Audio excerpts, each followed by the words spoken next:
Hi there everyone, welcome to my channel. So in this video guys, I will teach you on how to write a Hello World script using Bash or Born Again Shell. Before we start, I would like to say thank you so much to all my viewers, silent viewers, and supporters in my channel. Thank you for watching my videos. If you are new with my channel and then you like this video, please hit the like button. Don't forget to share and please support my channel guys if you are new by clicking the subscribe button. So let's begin. In our command line, I'm using Cygwin in Windows.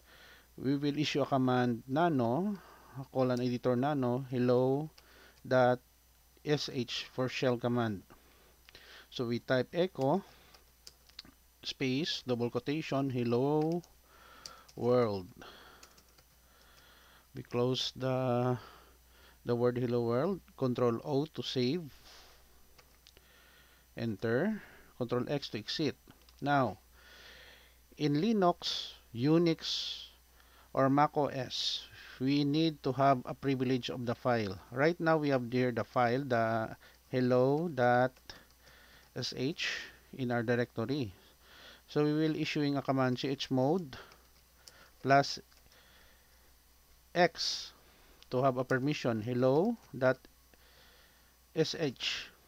Okay. After that, if we want to execute, we issue sh hello.sh.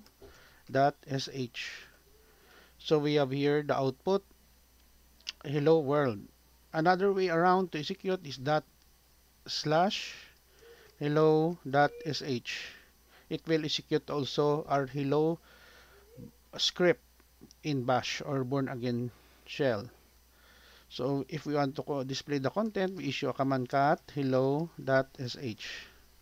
So we have here echo double quotation hello world close quotation. Okay guys, so this is the end of our tutorial video on how to create hello world using bash in Linux operating system. Thank you so much for watching. I hope that you have learned something new in this video. Don't forget to like, share, and please support my channel guys if you are new by clicking the subscribe button. See you in the next video tutorial guys. This is your friend Jake saying bye bye for now.